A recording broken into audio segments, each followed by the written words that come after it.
De acordo com a teoria psicanalítica da personalidade de Sigmund Freud, a personalidade é composta por 3 elementos. Esses 3 elementos da personalidade, conhecidos como id, ego e superego, trabalham juntos para criar comportamentos humanos complexos. Are you listening?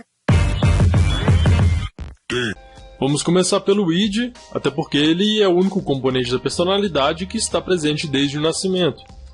Esse aspecto da personalidade é totalmente inconsciente e inclui os comportamentos instintivos e primitivos. O id, segundo Freud, é a fonte de toda a energia psíquica, tornando-se o principal componente da personalidade. O id é impulsionado pelo princípio do prazer, que se esforça para a gratificação imediata de todos os desejos, vontades e necessidades. Se essas necessidades não são satisfeitas imediatamente, o resultado é um estado de ansiedade ou tensão. Por exemplo, um aumento da fome ou sede deve produzir uma tentativa imediata de comer ou beber.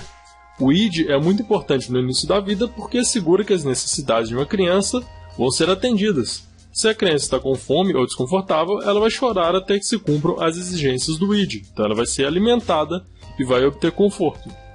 No entanto, sempre satisfazer essas necessidades imediatamente não é realista nem mesmo possível. Se estivéssemos completamente guiados pelo princípio do prazer, estaríamos roubando as coisas dos outros, entre coisas bem piores, para satisfazer os nossos próprios desejos.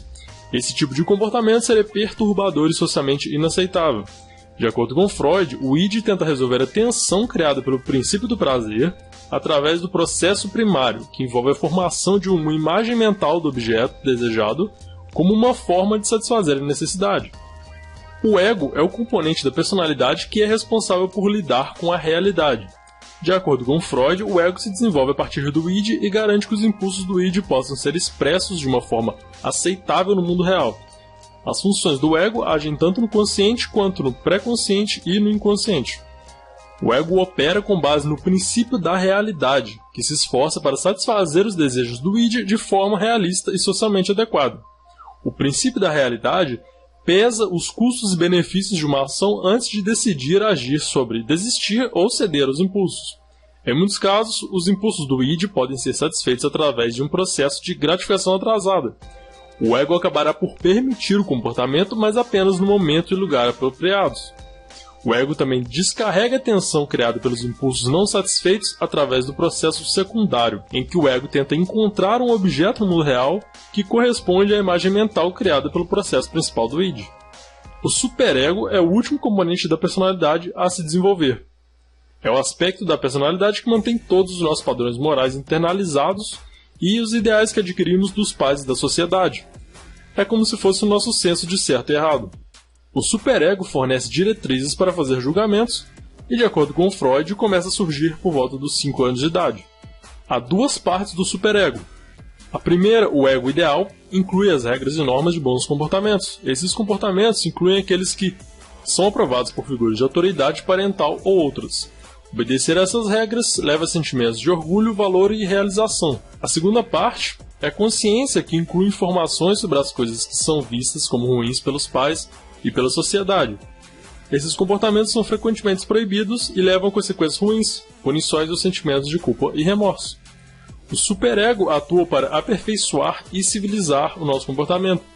Ele trabalha para suprimir todos os impulsos inaceitáveis do id e se esforça para realizar o ato do ego nas normas idealistas em vez de princípios realistas.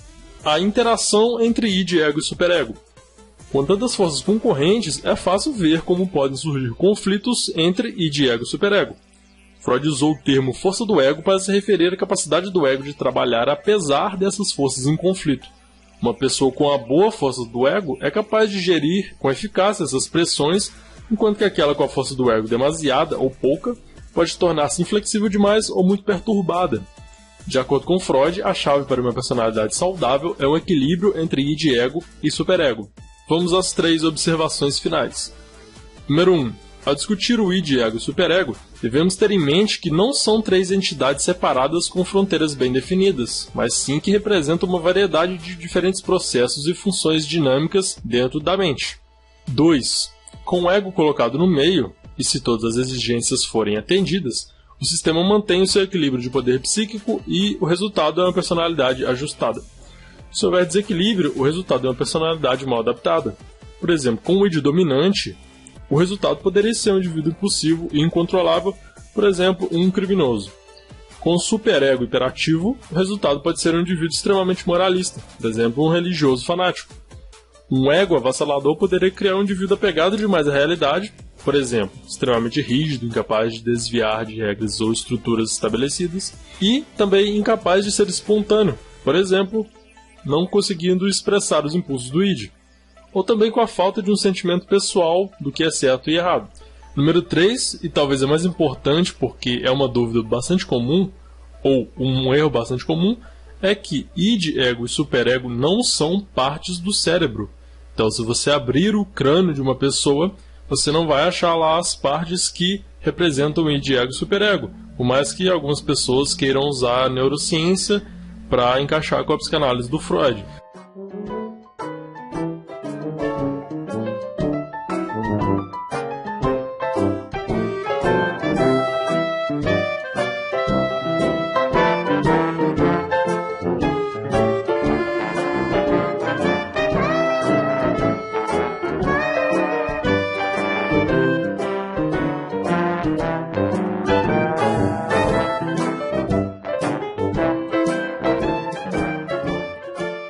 Id, ego e superego são nomes de 3 partes da personalidade humana, porém, elas geralmente não se dão muito bem.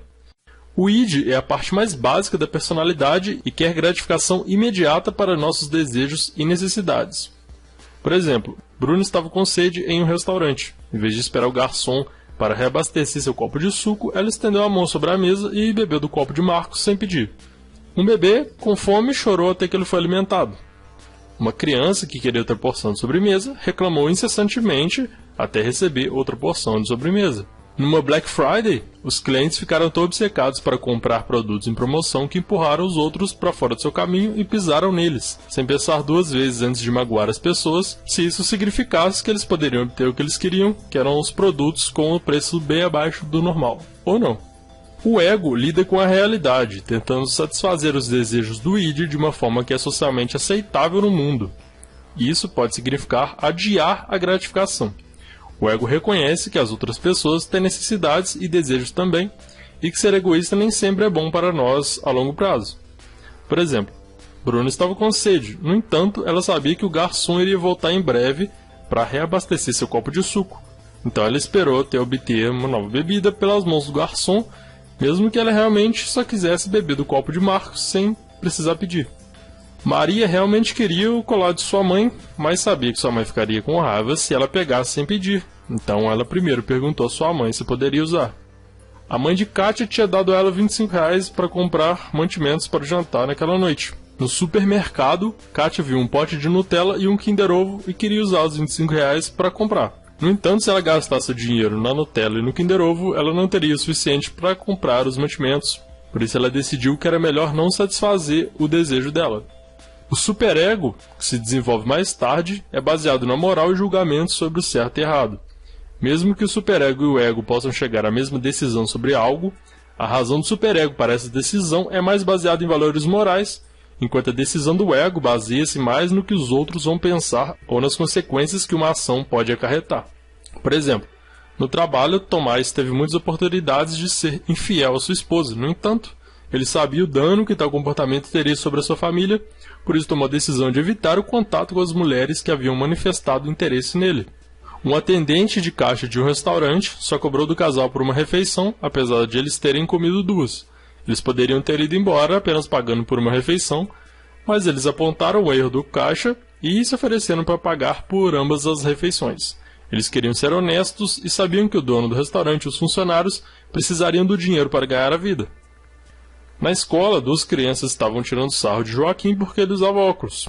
João foi tentado a juntar-se para que pudesse se enturmar e tirar sarro de Joaquim, mas quando ele pensou sobre o quão ruim Joaquim se sentiria, ele se recusou a tirar sarro também. Id, ego e superego trabalham juntos na criação do comportamento. O id cria as demandas, o ego acrescenta as necessidades da realidade e o superego acrescenta a moral à ação que é tomada.